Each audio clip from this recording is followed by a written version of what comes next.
Hello friends, welcome to another edition of Life with Perry Martins. My name is Perry Martins. Today I want to document my experience at the border, specifically the Murtala Mohammed International Airport, when I was coming into the country during this past holiday season. And I want to compare it, or rather, not necessarily compare, but just to question the reason why we do the things we do, back home or in Nigeria, in Nigeria. Why do we do what we do? Because I couldn't help but compare the reception we got when we came into the country, when we came into Nigeria, and the reception we got when we came back to the UAE,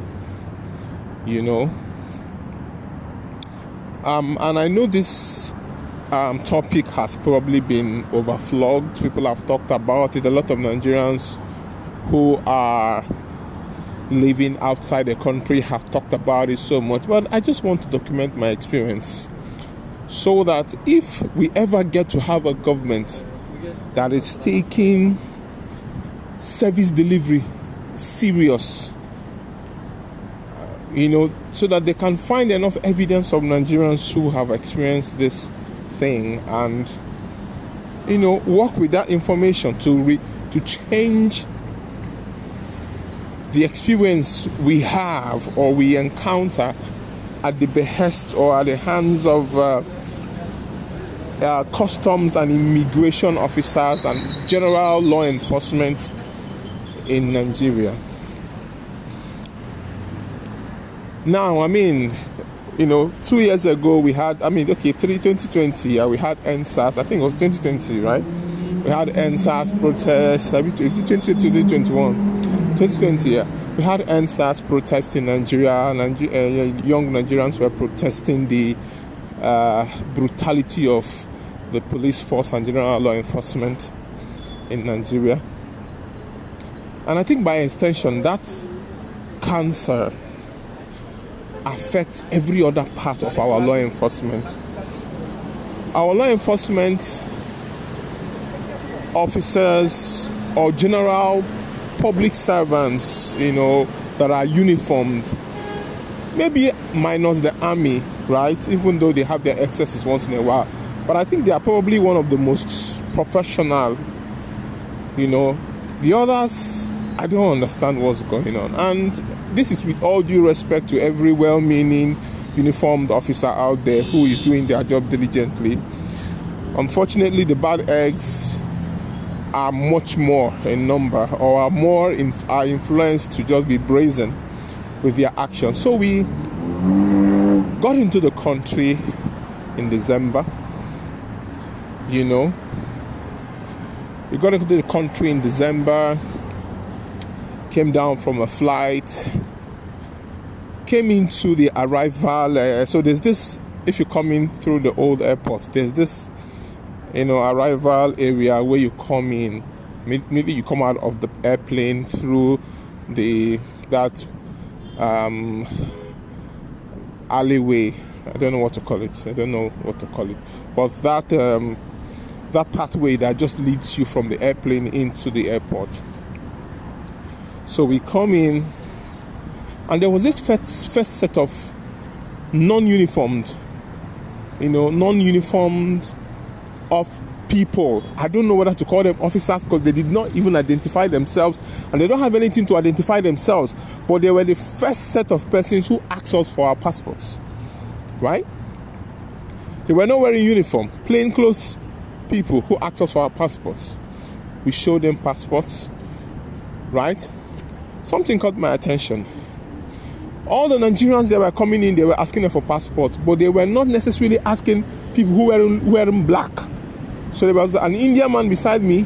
They literally looked at him and told him to pass. but they had to look at my passport as in I'm coming into my country. So those first set asked, and then, we showed them, and then we passed. Then when we now go, so after those set of people, the next place was what I would call the entry point, where the immigration officers were. So it was chaos there, some sort of chaos, quasi chaos. Let me not say it was a total chaos, because there was people all over the place. There was there was this set of people who were standing on the right-hand side of the right-hand side of that particular space. I will assume that they are immigration officers and maybe other law enforcement or government service, but they were in plain clothes, literally all of them, apart from one or two persons. Because if they are in uniform, you can identify and say this one is immigration, this one is custom, this one is airport staff. But many of them, and they were just standing there. Now the people who were coming into the country, who were passengers or foreigners or Nigerians, had to come in. Now there was a queue.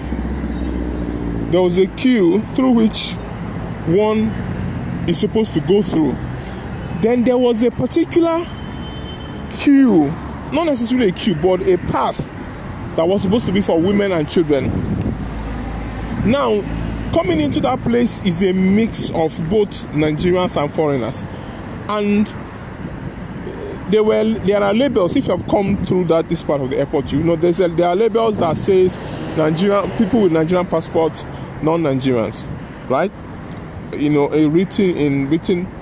Written there, and there were officers who were, there looking at people's passports and all. So we got in there, and then when we got in there, I was with my wife and my son. So I heard somebody say, "Oh, families with women and children come through this way," right? So we go through that way, and then go to this particular officer. I'll call the person officer, even though the person wasn't in uniform, so I don't know who they are. But because they are sitting down there in that immigration spot, I think the person is probably an immigration officer. So I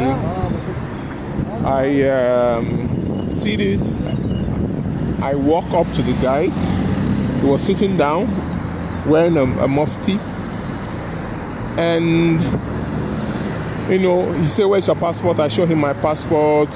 He figures out that I'm an Igbo person. He goes on to try to speak a bit of the Igbo that he knows. Apparently, I think he's from the north. I smiled, answered him. The next thing he goes is, "What do you bring for us? What did you come for us? What do you have?" And in my mind, I'm like, why? And he's probably like the second law enforcement person that has already asked me, "What did you bring coming into that airport?" So he says, "What did you bring for us?" I'm like, "Oga, sorry." I was like, "Oga, no, you have to drop something. You have to drop something." That, and the person is holding your passport. That, I don't know what I'll call it. It was pressure, but it was pressure, blackmail, all put together. I'm trying to figure out how to probably explain it. It was with our passport. Now, notice that we had done literally 8 hours in the air. We started our journey around 2 a.m. the night before. We had traveled also. We were literally awake. We were literally awake for nearly 15 hours. Nearly 15 hours. awake, no sleep.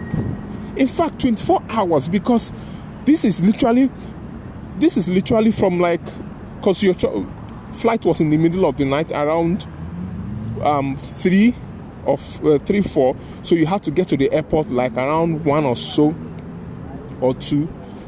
So we were knackered, we were tired, we were burnt out.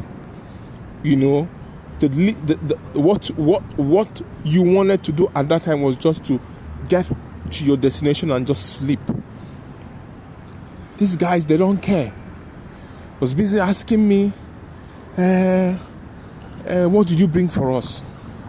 So I just, pulled out my wallet, had some money. I won't call the amount, because I brought out my wallet, gave the person, an amount, but it was not in Nigerian currency. It was not in Nigerian currency. It was dirhams, UAE dirhams. So,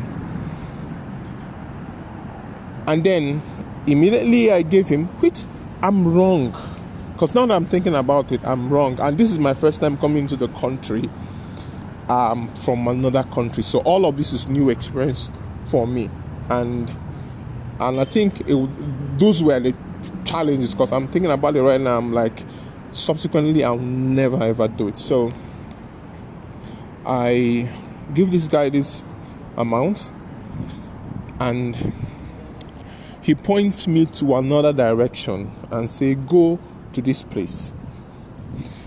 Now,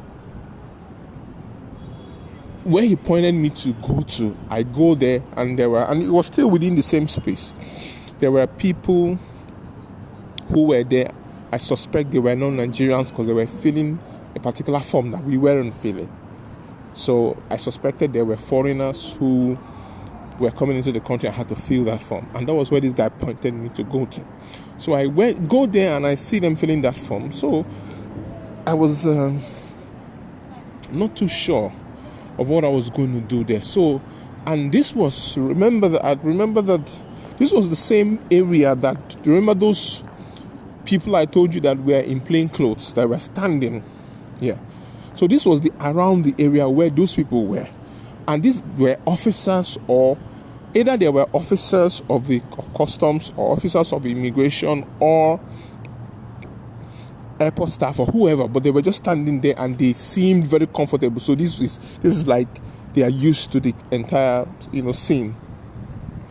So they were standing there. A particular man was standing out, and I walked up to that man and said, please, this officer right there pointed me to this direction. Please, what is the next step I'm doing here? He just finished looking at my passport. He didn't talk to me. He didn't answer me. He totally ignored me. So while I was standing there confused, nobody was giving direction. No, they were just standing there doing nothing. There was chaos. People were trying to be, because there was a crowd, people were trying to be in a queue. People were trying to people were just standing around, because nobody was giving direction. The whole Nigerian experience. So as we were there, one of so there were like, I think there were 3 or 4 people sitting down who were really doing work. One of them was a lady, and I think she is the team lead, or she was the team lead or highest ranking officer sitting down. I don't know.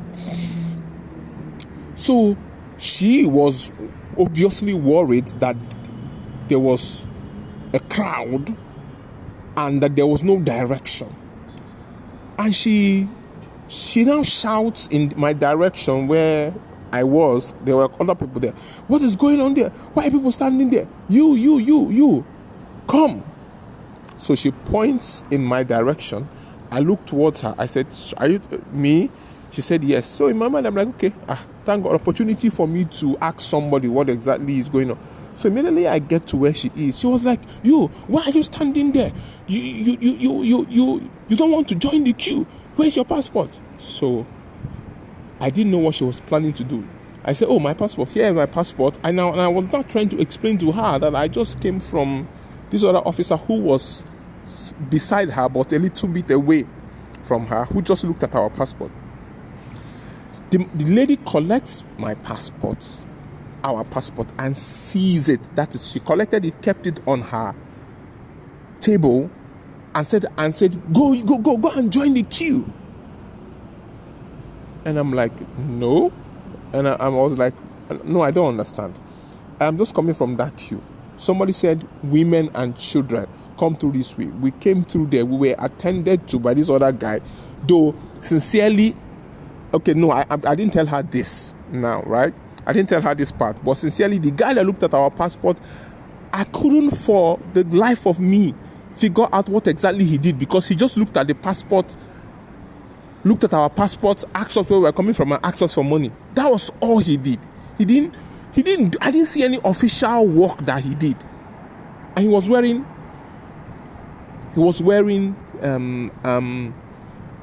plain clothes, right? So this lady goes, sees. I said, "Madam, no. We're just coming from this queue now. We have been in this queue. We're just coming from this queue. Someone called women and children. We have gone to see this guy. He pointed us in this direction, and nobody's answering me there."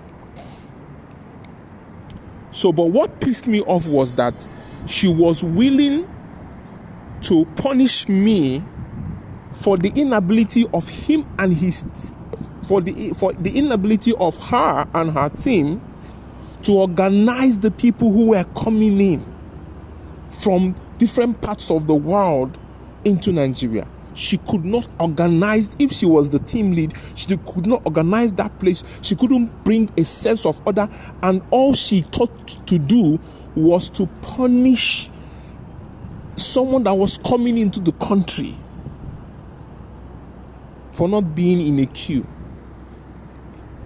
That was stupid. You could not call your officers who were standing idle, doing nothing, into order, and ask them to direct the crowd on how to go. You wanted to punish a recipient of your service for your inability to put your working space in order. I don't understand how Nigerians think. How do you do that? You are there to render service, or does she not understand that what she's rendering is service? You are there to render service, and you now want to punish someone who has come to receive your service because your assumption is that I jumped the queue. If anybody jumped the queue, then it is inability of you and your officers to control and bring organization to it. We've been able to travel small. We know how people do things. There is organization. And when a place is organized, people come and just follow suit. And I'm going to tell the story of when we were coming back, when we came back into the UAE, and what the experience was. So I insist she gives me back our passports, and still yet did not tell me where to go to. I had to stop and look around and figure that there was this one other officer who had uniform, who was sitting beside her, a little bit away from her, and had a scanning machine. My lightning fast mind told me that this might be the next guy to go to, who will scan the passport, because those passports are machine readable. Still yet, I had to, with my head, figure out that, this is the guy that we need to go to. You're coming, this is something you're doing for the first time, there is no direction. So immediately I walked up to that other officer and said, I walked up to him, because I actually waited for the last person that he was attending to be done and gone, and then I approached him And that was when he now scanned our passports. And to me, that officer was the only person who knew what he was doing. I don't know, maybe is it because he didn't ask us for money? He was the only person that didn't ask us for money to do his job. So in my mind, I'm thinking, does it mean that the guys in the uniform, the guys in the plain clothes, their job is to ask for money, while the guys that are wearing uniform is to maintain? Because wearing uniform means you have your name tag, and having your name tag means that someone can easily know your name, remember your name, or even take a picture or something, right?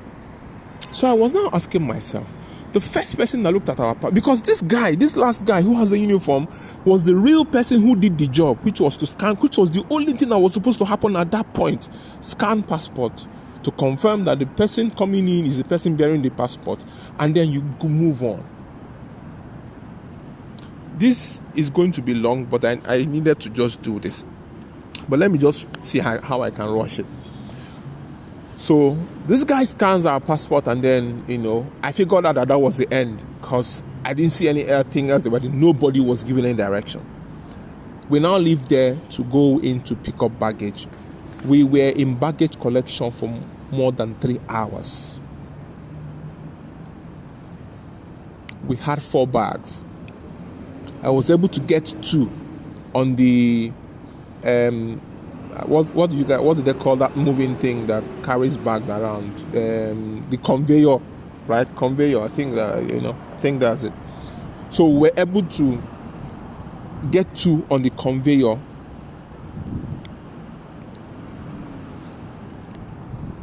One of my bags, so it was still remaining. I got 3 we had 4 bags and one, and my baby's what do they call it? Walker. What you put babies in, and then I'm sorry, I'm just too pissed to remember the names of some things. So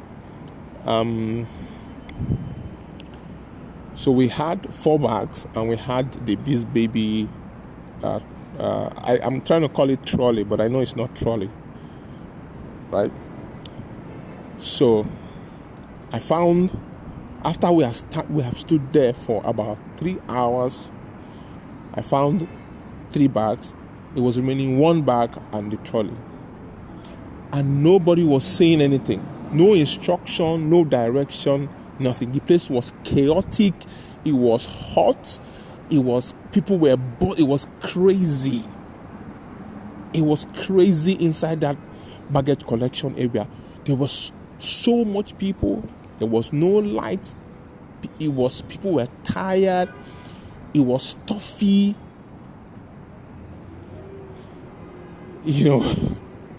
At some point the conveyor belt stopped. The conveyor stopped working. I think they took power. And after a while, they brought it back. The thing started working again. It was such a mess. Such a terrible, terrible experience. So I started looking for our bags, because I saw 3. I couldn't find one. I started looking for our bags. I was going through all over. And then I found the bag where someone had took it out of the conveyor and had kept it aside with several other bags. So whether this was intentional or unintentional, whether this was a possible attempt at stealing our bag or not, I don't know. I can't tell. But I was now looking at bags that people kept in various places and found where our bag was. And I had to go to another part of the airport to find my baby's trolley. I'm trying to get the word. I know it's not trolley, but forgive me, please. I had to go to another part of the airport to find that one. In fact, I was only able to find that one because I was now listening in, because a lot of people were there who were looking for their luggage. So people were gathered in catchments, in groups, basically, talking. Of course, these are all people coming in from Nigeria, some are Nigerians, some are not Nigerians, coming in from different parts of the world to Nigeria. So it was a bad experience for most people. Some that are used to it, some that are not used to it were just grumbling. People were just in groups waiting for more than 3 hours. People waited for more. So when you find your bag, you go. So I was just, it's dropping. That was when I heard one of the airport staff who were responsible for the bags telling someone else that there were other bags in this other part of the airport. So which means if I hadn't gone about like that, I wouldn't have known that there were bags in another part of the airport. And I went there. Of course, I went there. Everybody that you are talking to who works in that airport wants to collect money from you. Once they notice that you just came into the country, they want to ask you, "Oga, what you get for us? Give us this, give us that." Everybody wants to collect money from you. Everybody in that airport. It's not right. So I go. Find that one. Those ones were haggling me for money, and they shamelessly, they'll haggle you. And because you're coming into the country, the assumption is that you have a lot of money, you're coming in for Christmas. Part of the reason why I don't travel for Christmas. I don't travel for holiday during the Christmas season. Because everybody, once you're coming in, everybody thinks, oh, you have so much money, you're coming to come and spend. So those guys, I collect my baby's trolley, and come out, and then we now want to leave the airport because we have collected our bags. The next thing is to leave. Of course, we want to leave the airport. Our bags were checked to make sure that the bags we were carrying were our bags, by tag. And then I didn't know that there was another last set of law enforcement agents who were waiting for us. This was customs. So I was pushing. There was this thing you used to carry bags. I think that's the real thing called trolley now. So I had all our bags stacked up, about 4 bags stacked up, me and my the bag of me and members of my family. So I was pushing it. There they were with their table and their position. Immediately they saw me with 4 bags coming. Someone that seemed to be their boss, I don't know, he just came. Hey, stop there. Which is another thing for me. The negative energy, the virulence, the vitriol with which they approach their work. Hey, stop there. Hey, you, where are you coming from? All those bags. What is inside there? My God.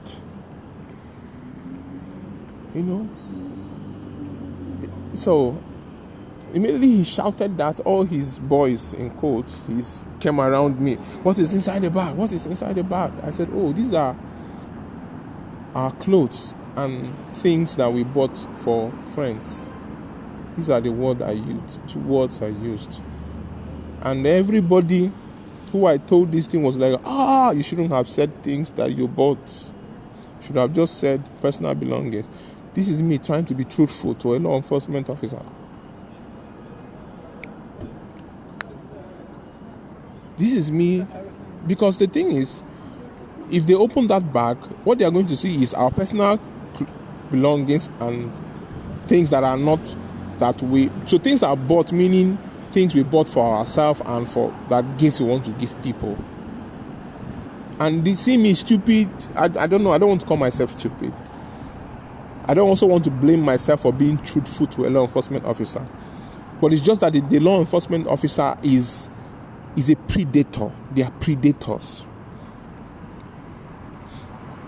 So everybody that we told this story was, you should have just said their personal belongings.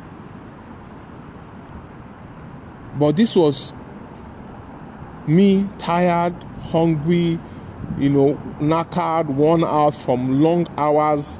That's after all the travel, after we have gone through all the different processes, plus the 3.5 hours we did at baggage only.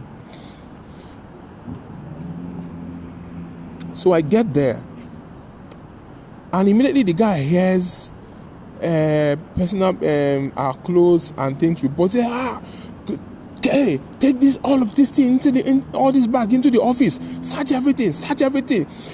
Everything that was bought they're going to pay custom, pay duty, pay this, pay that, pay that. The guy just goes on and on and on, and I'm like, oh God, what is this one again? So immediately he said that, his boys, come around me. Then one of them walks up to me. One of the officers, custom, walks up and say, you know what? See, no problem. Just what do you have for us? As in, what do you have for us? There might not be need to do all of this thing that Oga said. Now, what do you have for us? If not, we have to take this bag inside and start searching everything. So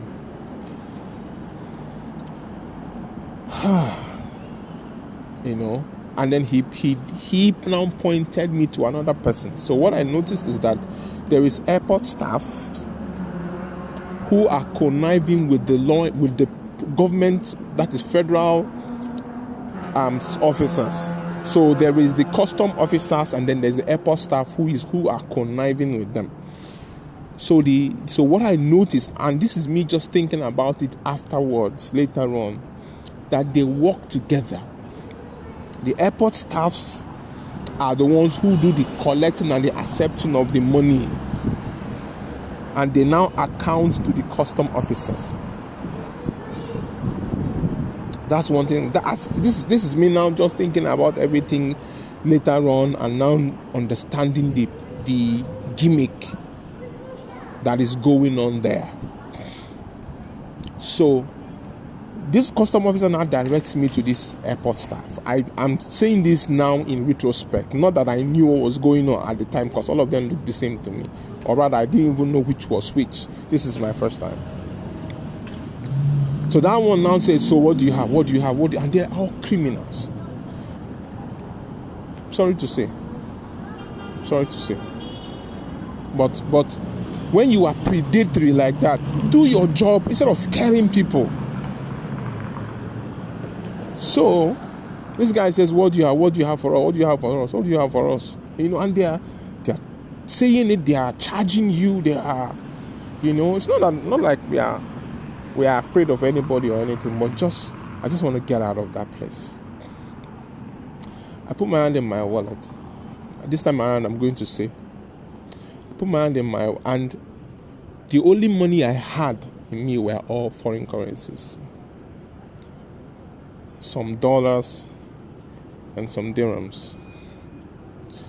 I put hand in my wallet, bring out some dollars, and give the guy. Immediately I gave him the money.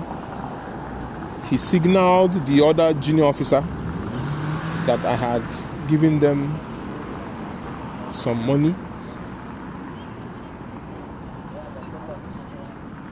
The junior officer, so he asked him how much. He told him. I gave them. It was one note, but it was heavy enough for them not to talk any further. In fact, the junior officer called the Oga aside and said, so Oga, don't worry, don't settle.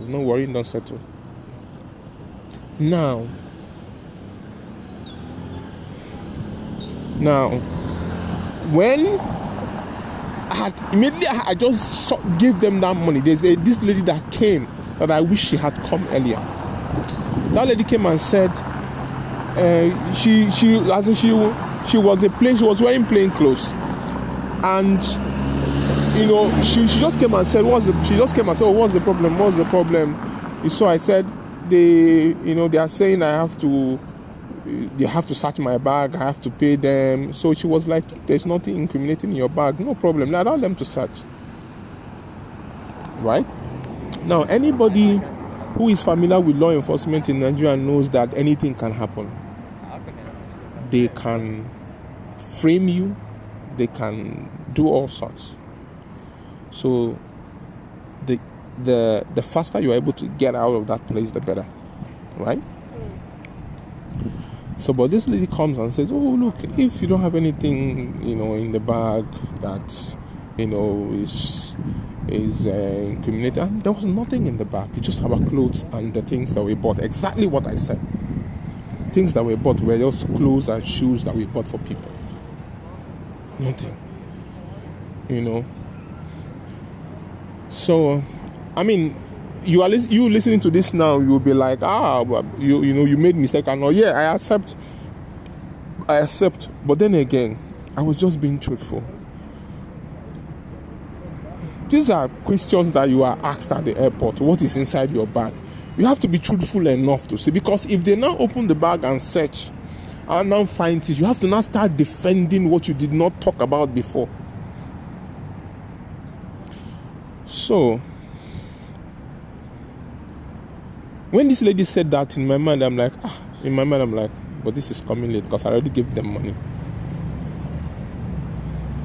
My wife asked me how much I gave them. I told her. She was annoyed because it was a serious amount. It was a serious amount. But I was too tired to think. I was too knackered to want to stand there and start begging, because the thing about these people is that you have to be ready to fight them. You have to be ready to shout at people. You have to be ready to make a scene.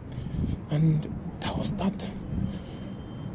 I mean, I have left the system for not too long, for a while to be able to just step into character immediately. Because the thing with those kind of places, the Nigerian airports, is that you have to be as crazy as they are, shout as they are.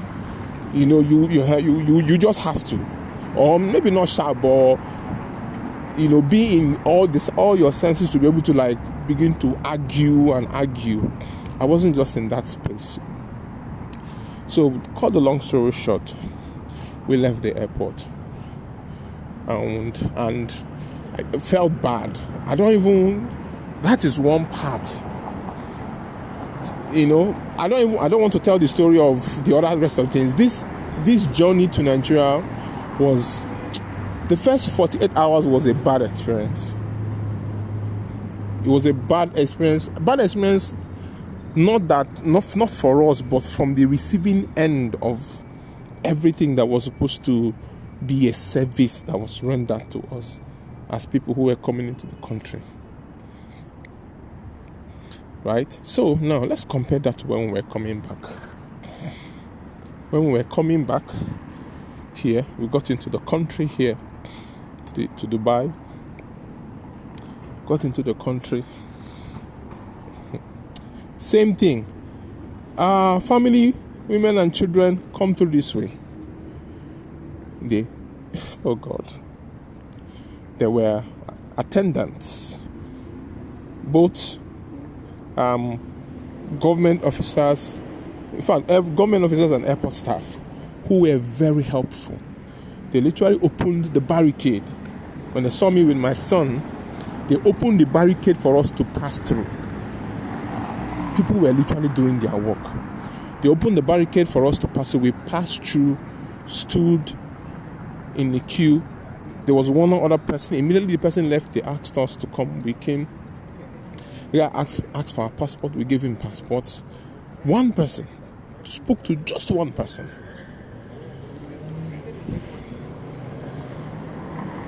Guy took our passports, scanned it, took pictures of us, and that was it. We didn't stand in that place for up to 5 minutes. It wasn't up to 5 minutes, it was less. and we moved. We went to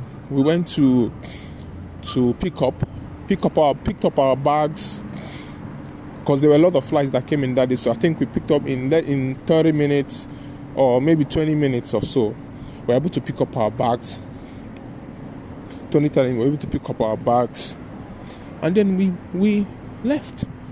No customs to look at what you brought into the country, because they are supposed to have scanned your bag and seen those things. You don't need to see what's in my bag except you noticed either by scanning the bag or by using sniffer dogs to find out that there's something in the bag that's incriminating. As long as I don't have anything incriminating in the bag, shouldn't.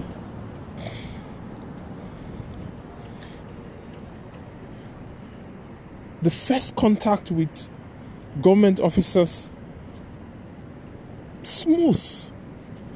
In less than an hour, we were out of the airport. Within an hour, in less than an hour, we were out of the airport.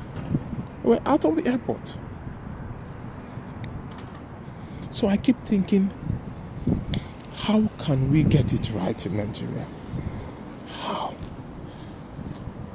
How? What is the problem? How can we get it right? It's bad. Really bad.